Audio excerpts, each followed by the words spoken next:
Welcome, we're self-sufficient smallholders. We grow a lot of our own food, and over the years we've built up a number of techniques so we know what to grow, where to grow it and how to grow it. And today we'd like to share those techniques with you.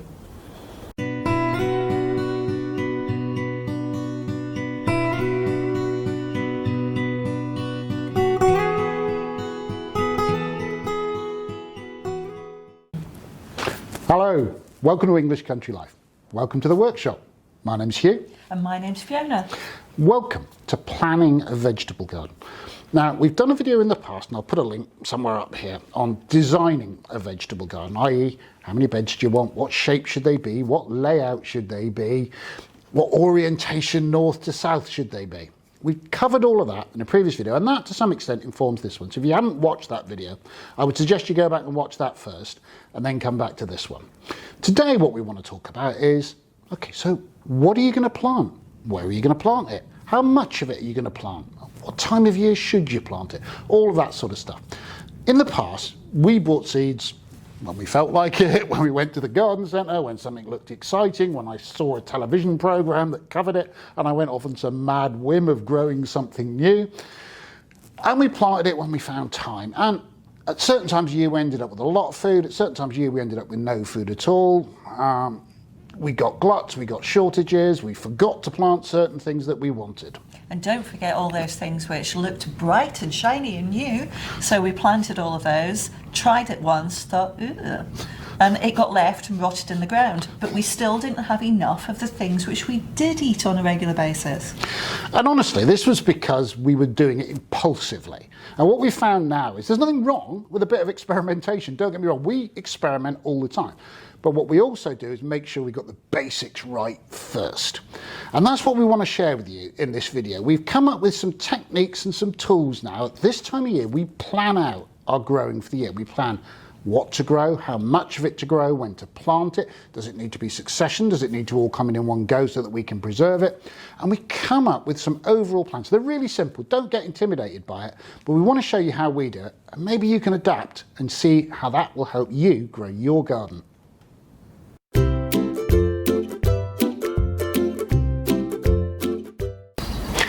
Before you start dropping a lot of money on seed, I'd invite you to go through a 3-step process to make sure you buy the right seed. And the first step is, before you even start thinking about vegetables, have a walk around your garden. Think about the areas and the spaces you want to grow. So how big is your vegetable plot? How much can you fit in that? But for us, we have other areas. So we do have 12 large 100 square foot vegetable beds. But in addition to that, we have 2 greenhouses. We grow potatoes in sacks outside those greenhouses. We have a herb bed, and we also grow quite a lot in pots. So for example, salad leaves, we'll start a pot of salad leaves off, sort of cut and come again, lettuce and rocket and that type of thing. And once that's going, a few weeks later, we'll start another pot so that we can work our way through and have some succession of salad leaves. So if we only concentrated on the vegetable beds, we'd forget about the potatoes and the tomatoes and the chilies and the lettuce. So we need to think about all of those. Once you've done that, really helpful if you can draw a plan out of how much space you have in each area. That's step 1. Work out your growing space and what types of growing space. Step 2, have a conversation with your family. Work out what you want to grow, what you want to eat. There is an old maxim of eat what you grow and grow what you eat. But also don't be frightened to try something new that's exciting, that you can't get in the shops, that are varieties that aren't readily available. And when you've done that, write the list of all the vegetables you want and work them onto your plan. How much space do you want for carrots, for the sake of argument? Now, through experience, Fiona and I have learned that half a bed of carrots, which in our planting structure is 50 square feet, is enough carrots to keep us going for a whole year. If we plant more than that, they will just go to waste. If we plant a quarter of a bed or less, we'll probably run out and end up having to buy carrots. So that's your 3-step process. Step 1, create a plan of your growing space. Step 2, have a discussion about what you'd like to grow and create a list of things to grow. And step 3, allocate those things onto your plan for your growing space.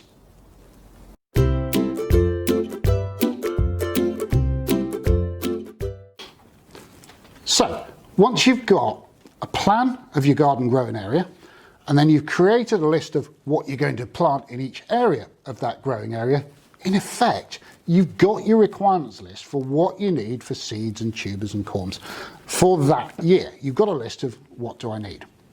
And you need to go and check what you've already got and buy any shortfalls that you need for this year's planting.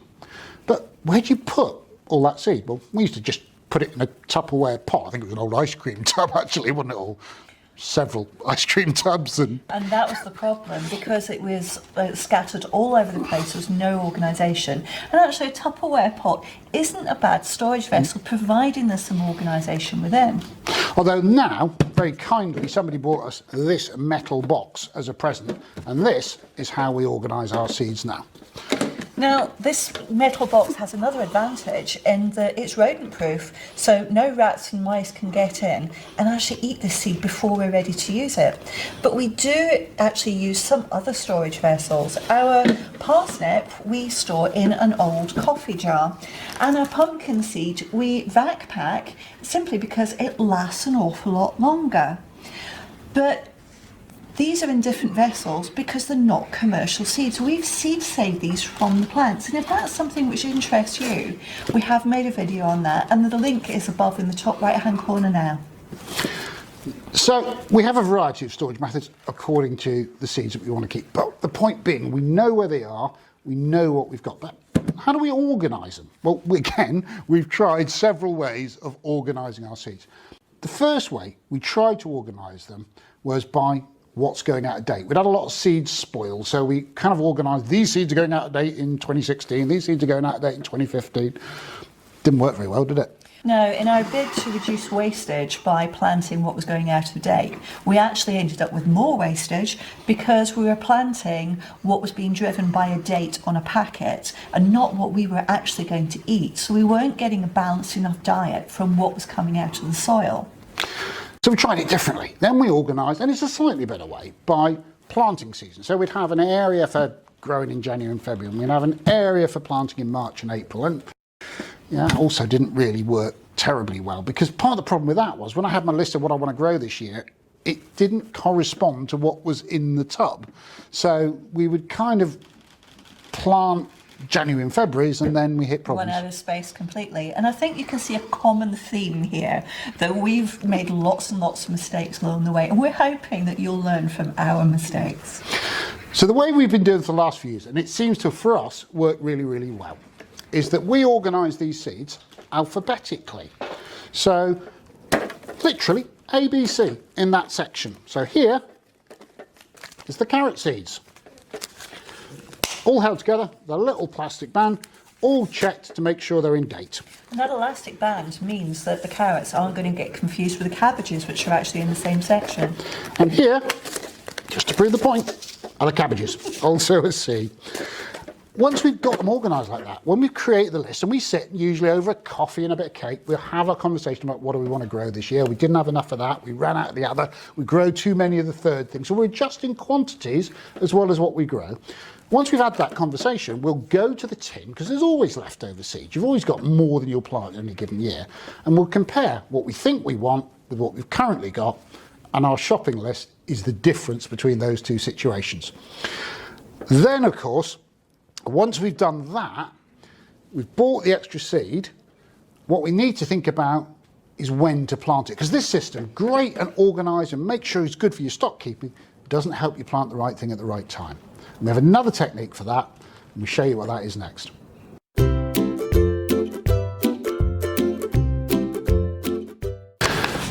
This is the magic of our planting plan. It takes the information that we've already talked about. So it takes the information of what seeds you want to plant, and it adds a little bit more to it. So it adds, where do I want to plant it? Is it in the garden? Is it in the greenhouse? Is it in a pot? Is it in the herb bed? And then it adds, what's the first month I can plant it? Where do I get that information from? Back of the seed packet. If it's not there, the Royal Horticultural Society will tell you. In the UK, they've got a website with all that information on it. If you're in America, there are government websites, the American Horticultural Association, that talk about where you should grow certain things in certain climatic conditions. Are you in zone 5, zone 6, zone 7? Same sort of thing for Australia. There's government websites and horticultural websites that will give you that information. Next to that, we've just got a month-by-month planner, and it's got 3 kinds of entries. SI, sow indoors, usually under heat, put it in a propagator, or in a heated greenhouse. We'll come on to that. SO, sow outdoors. Some plants prefer to be sown direct in the soil. And PO, plant out. Some things sown indoors need to be planted out when the risk of frost has passed. So for example, sweet corn, don't plant it out until the risk of frost has gone. We add to this. As we add new crops, we put another row in the bottom and we sort it by the first month plant out date, and it gives us an instant visual reference. I can run my eye down in January, what do I need to do? In February, what do I need to do? And I can even hide rows once I've finished them. It's a very simple guide. We tick them off, we print it out each year, we keep a paper copy on the fridge.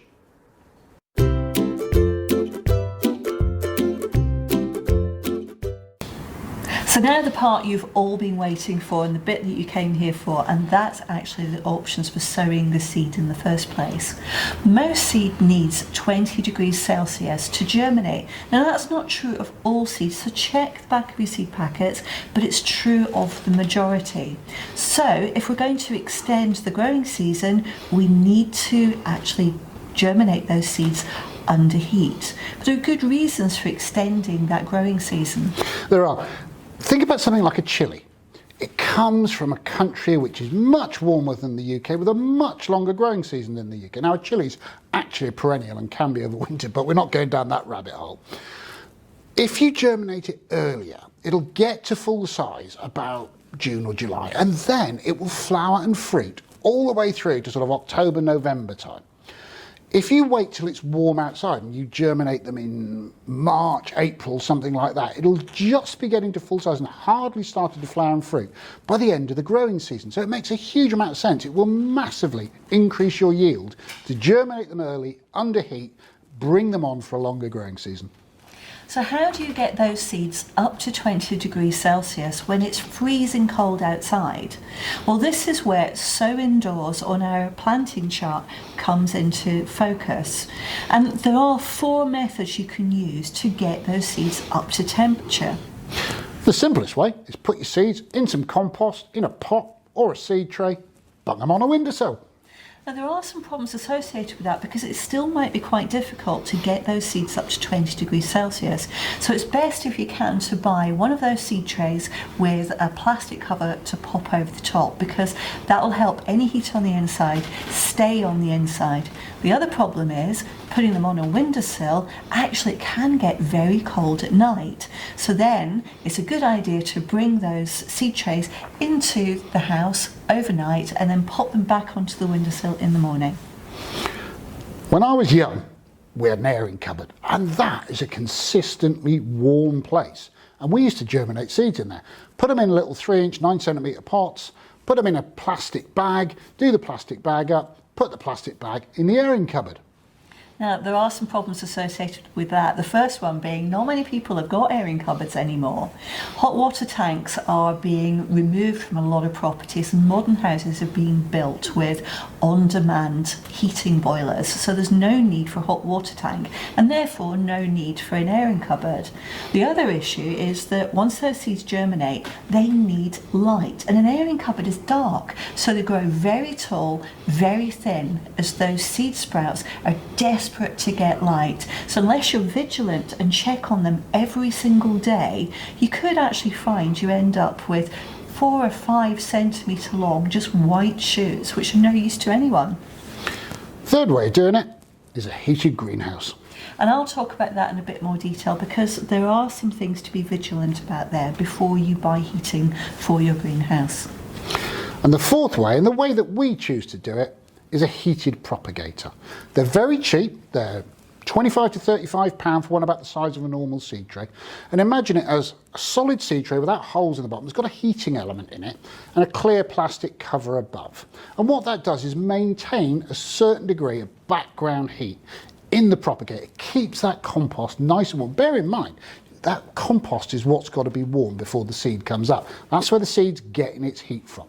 And that's what the propagator is doing, is directly heating that compost. And I'll go through them with you in some detail in a minute. Now, we say that a heated propagator is actually quite cheap, but when you've only paid 99 pence or up to £5 for a packet of seed, spending £25 to £30 on a heated propagator might seem like an extravagance. But if you think about the growing season you're going to extend with that purchase, these heated propagators last you for years, so that's the first point. But because you're extending that growing season, you can grow far more. So you'll save pounds and pounds and pounds off the money you spend on food for your table. And the other thing to consider is a lot of people buy their vegetable plants from the garden centre. I'll tell you what, one heated propagator and a packet of seed, better yet, a packet of your own saved seed, you'll pay that heated propagator off in 1 year compared to buying your plants from a garden centre. I'm here in one of our greenhouses, and I think you can see we've got some potatoes chitting here, and we've got some chard plants, and I'm just waiting for the weather to become a little bit nicer so I can plant these out in our vegetable beds. Using a greenhouse to germinate seeds is a great way of extending your growing season, but the temperature in the greenhouse needs to get to at least 20 degrees Celsius to germinate most seeds. But once they're germinated, they benefit from all this fantastic light, so no leggy plants at all. The only issue is getting the greenhouse up to temperature in the first place. When you're looking for a heater for your greenhouse, there's a couple of things to be aware of. The first is the energy output from a heater. So look at your breadth, your depth and your height of the greenhouse, multiply those together, and that will give you a cubic volume for the greenhouse, so that you can match that to the energy output of any heater, and it should indicate, normally the manufacturers list how many cubic meters or feet the heater can actually cope with. Most heaters that I've seen that gardeners use to get the greenhouses up to temperature are paraffin, and they seem to be the most efficient, but there are some good electric ones out there. We have a different type of heater, and that's the second thing to be aware of when you're looking for a heater for your greenhouse, because make sure it's one that gets the temperature up for seed germination. We have a different type which is designed to keep the frost out of the greenhouse, and this is it, and I'm going to hold it very carefully by the brackets because it's actually quite warm, but this will keep the temperature in this greenhouse at 5 degrees or more, which is really helpful once you've got plants which have grown on a little bit. They've got past that delicate shoot stage and they're roughly about this size. It means that any frost on the outside won't affect these. This is a heated propagator. Let's very quickly run you through the features. It's got a clear plastic cover, like a little greenhouse, with a vent in, which is good. So you can let any moisture that's in the air out to stop mould building up on the top of your pots. Take the cover off. There's a solid plastic tray. That's important. There's no drain holes in this, and we'll get into how you need to work with that in a little bit. But you don't want to overwater because the water's got nowhere to go. Lead coming out the bottom, and in the bottom there's a small heating element that will gently warm whatever you put inside that tray. You can buy a thermostatic one that clicks on when the temperature drops below 20 centigrade, 70 Fahrenheit, or you can buy one like this that's on all the time. They consume really a tiny amount of electricity, far less than a light bulb generally uses, so not too much to worry about. Let's have a look at how you'd plant that up. What I'm showing you here is one propagator with 8 3-inch, 9 centimetre pots popped into it, and that's absolutely fine. That's a good way of doing it, and as you can see, there's plenty of room at the top there for some top growth before you need to remove the pots from the propagator. So a good traditional way is to put pots into your propagator. I tend to use modules. I get better use out of the propagator that way, so let me show you that technique. I like to use these modules. Now I don't like single-use plastic, and if you look carefully you can see that these modules have been used before. They are quite fragile, so you have to go careful with them, but with care you can get several years of use out of a single set of modules. I'd invite you to notice as well, I've trimmed the edge off here. I often find with the modules you have to cut the edges to fit whatever seed tray or propagator you're using, but provided you don't cut into the module itself, that's no problem. I like them because they help me space my seeds, they help me pot on, they're very easy to pot on, and they fit nicely in the propagator. So the next question then is, what do I fill them with? How do we plant them up? Let's take a quick look at that.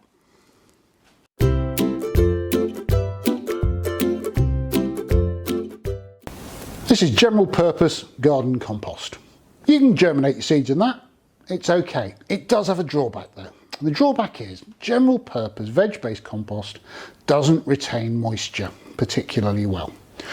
A cycle of wet and dry is not good for your seeds. You want to keep them damp, but you certainly don't want them to rot, which they will do if you keep them too wet, and you don't want them to get damp and then dry out.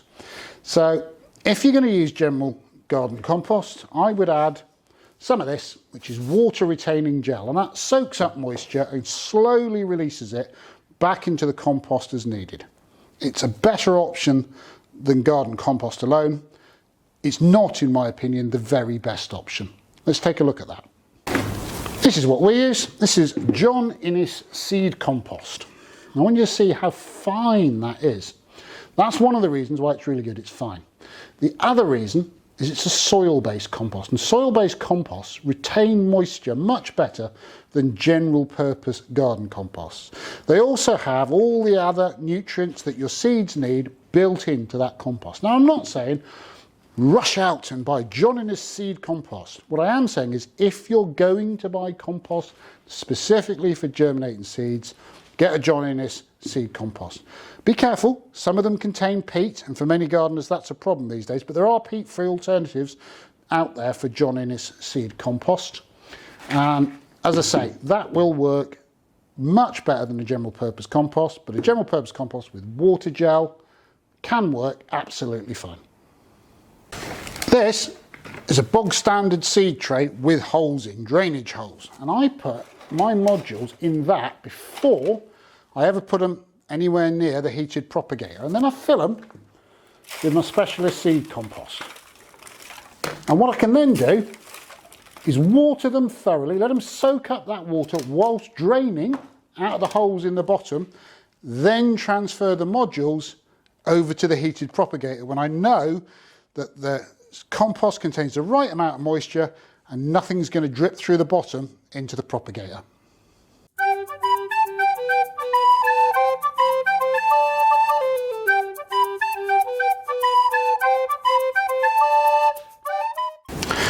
There's the module, fully drained, back in the propagator, ready for planting.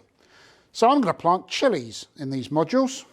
So let's go through carrots, cauliflower, chickpeas, chilies. There's the chili bundle. Oh, just got snagged with the courgettes. And on the top is the Onivec chili seeds that we saved last year. Next question, how many to plant? Well, the old traditions have a lot of sense in them. And there's an old rhyme that goes, one for the rat, one for the crow, one to rot and one to grow. And what that's saying is 25% of what you plant will probably end up actually producing food for you. Half will get destroyed by predation, and half of what you plant won't necessarily germinate. So if half of what I plant's not going to necessarily germinate, I'm going to plant 2 seeds in each module, hoping that 1 seed will germinate. If both germinate, we'll single up, and we'll show you that process later on another video. How many modules? Well, I want to end up with 8 to 10 Onivec chili plants. Some for us, some for friends. So I'm actually going to plant 20 modules just to be on the safe side. The reason I can do that, because we seed save, seed is not at a premium for us. If these were very expensive seeds, I'd plant 2 in each module, but probably 10 wanting to end up with 8 plants. But I can afford to be a bit generous because the seeds have effectively cost me nothing. I'll put in 2 seeds then into each module. And what I'm trying to do here is spread them apart a reasonable distance, because if I do have to single them up later, I don't want the roots of the 2 plants twining into each other. It's not a problem. if they do, and I can talk about how to sort that out another time. But keeping them well separated also means if you do get two plants, they both get a chance at some moisture and some nutrition. I want to lightly cover these seeds now, and the way I choose to do that is some more of that lovely John in his fine seed compost, and I just put it over with an old sieve. You don't have to do that, you ain't got an old sieve, just rub it between your fingers, but put the lightest of coatings over your seeds, because you don't want to bury them deep. What you're trying to do here is just cover the seeds, barely cover them, and I find the sieve just manages my ability to do that. Once I've put a little sift of seed compost on top of the seeds, I want to dampen that compost to stop it drawing moisture away from the seed. In order to do that, I don't want to use a watering can because that'll flood moisture through, it'll overwet the compost, all the problems we talked about earlier. So I use one of these, your basic hand sprayer from Poundland. Nothing fancy. This one I think was actually B&Q, but you don't have to spend a lot of money on them. Just dampen off that top dressing of compost. I can't emphasise this next step too much. Label what you've planted. So, here we go. Plastic plant labels. Old lolly sticks are absolutely fine, whatever you like, but we use China Graph grease pencils that are wiped clean. So you write on there what's in this row, and I put a label in for every row. And as soon as I finish with that label, I can rub the writing off with my thumb, use the label again. It's not a disposable thing. They're used again and again and again. But anything works. It doesn't have to be a specialist plant label. But mystery plants are not our friend. And trust me, we've been there and done that. So every row gets labelled. The other thing is, put your labels down the middle of the row. Because at the edges, they foul putting the cover on and off your modules, and they really get in the way. If they're down the middle, they're no problem at all.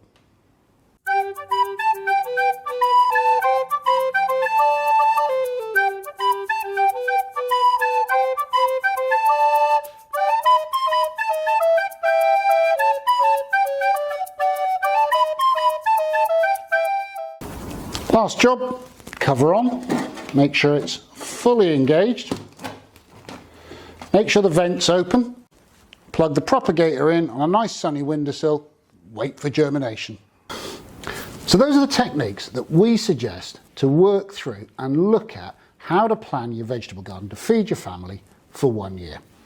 But don't forget, experiment just a little bit. In the beginning we made a huge mistake and planted lots and lots of things which looked exciting and ended up with piles of things which we were never going to eat in a million years. But we have our staples now, and every year we choose one new plant which we're going to grow to produce more food, just to try and experiment. Sometimes it works, sometimes it doesn't.